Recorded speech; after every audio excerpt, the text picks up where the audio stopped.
Hello, this is a Brave Knight Mercenary spotlight on Taylor. Taylor is a 5-star rarity warrior. She is a knight of a kingdom that is destroyed by the Empire. On that dreadful attack, she managed to escape with her life intact and made a living as a mercenary. She vowed vengeance and kept the rage in her heart alive until she finally learned that her princess of the destroyed kingdom is still alive, which gave her a glimmer of hope among the anger and rage that she holds. Taylor's companion is Vanessa and is one of Taylor's closest friends.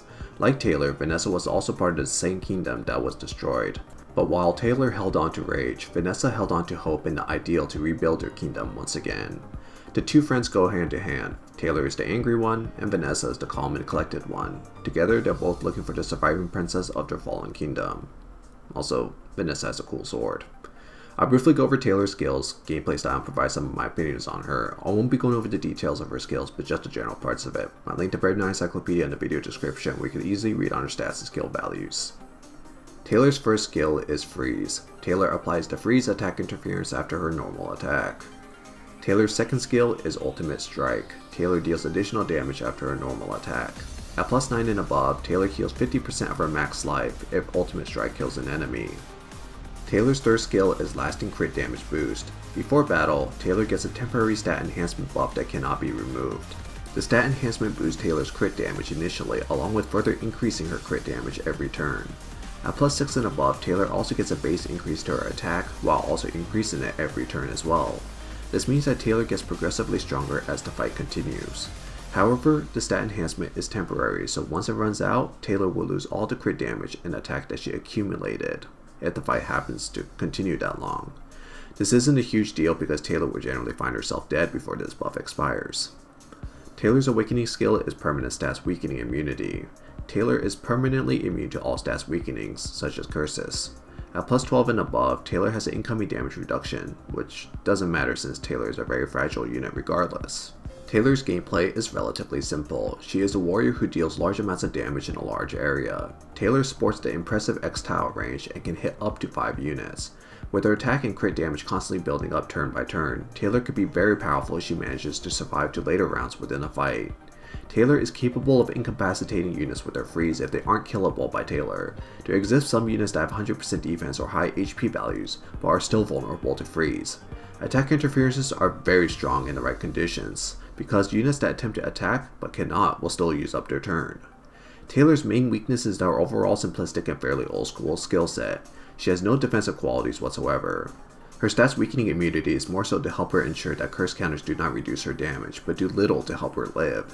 She has no other defensive qualities, so the moment she runs into a reflect of some sort, she is likely dead.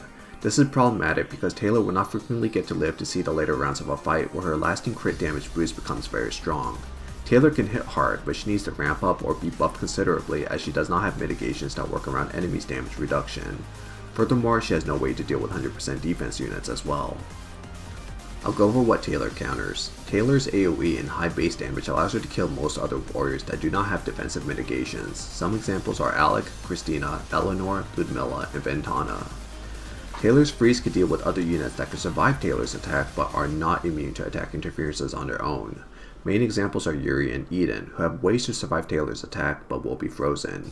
Tanks are also vulnerable to her freeze as well, as they may survive Taylor's attack in the first round. Valtor, Callie, and Benchina are some examples. Taylor's freeze also lasts very long, and can incapacitate those units for at least 2 rounds on average. I'll go over some Taylor counters now. With no defensive mechanics, killing Taylor is trivial. Any unit that sneezes on her is likely to kill her. Taylor also suffers a lot from reflective counters as a result, especially Seto. Larkus, Kaelin, Belieth, and Raphithia can also present major issues in Taylor's survivability. Raphithia is also a problem for Taylor because her purification can cleanse her team of any freeze statuses that Taylor applies. 100% defense with immunity will suffer no consequences from Taylor's attack. Dalvi, Levia, and Angelica fits these categories. Also, some supports that provide attack interference immunity can hurt Taylor's performance. Sola is the worst of these as she provides her allies defense and attack interference if her auras are active. So some synergies with Taylor. Veronia is the best option to probably push Taylor's crit rate to 100% so that she always will utilize her strong crit damage and attack boosts. Furthermore, Veronia provides debuff immunity and 100% defense to Taylor when she attacks, which helps Taylor survive better. Otherwise, Taylor is mostly self-sufficient. Taylor shares a set bonus with Ludmilla and Glacia that increases attack. This is useful on Taylor, and Taylor only. Okay, so for my opinion, Taylor was fairly good on release. Her large attack tiles and high amounts of damage made her a very strong initiator. Unfortunately, with no defensive options or way to deal with 100% defense units, Taylor was quickly phased out. She can exploit formations if she gets that right juicy hit, but Taylor is a very situational character otherwise. Freeze is a very powerful attack interference, especially if it's used to have the opponent waste their turn so you can attack back to back, but it's also situational. Taylor hits hard, but it's still not hard enough generally. There's an unfortunate dichotomy regarding how her playstyle works. Taylor gets stronger as the fight progresses, but with no method of staying alive reliably, she dies very easily and it's difficult to live past the first round. As such, she cannot reliably tap into the potential of her stat enhancement. She also attacks front tile, and this game sees many strong tanks that can hold the front line. Lucius, Arcan, and Bane are just only 3 examples of units that she can easily get stuck on. Although it could also be argued that her AoE can snag other units as well.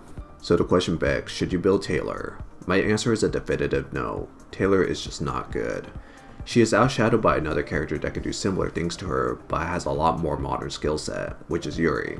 I suppose you could still build Taylor for the reason if you love sexy plug suits. Man, I was really hoping Darling in the Franxx was going to be good, but I guess I have to settle for Evangelion.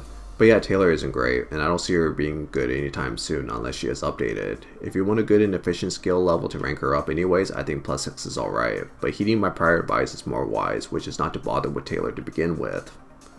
All in all, Taylor used to be good in the time quite a bit ago, but that's no longer the case. Big pass on this one, fellas. Thanks for watching my Taylor Mercenary Spotlight. I'll try to continue making videos at a regular cadence, but it's getting difficult with work getting busy and also because of fucking Genshin Impact. Man, that game is addicting.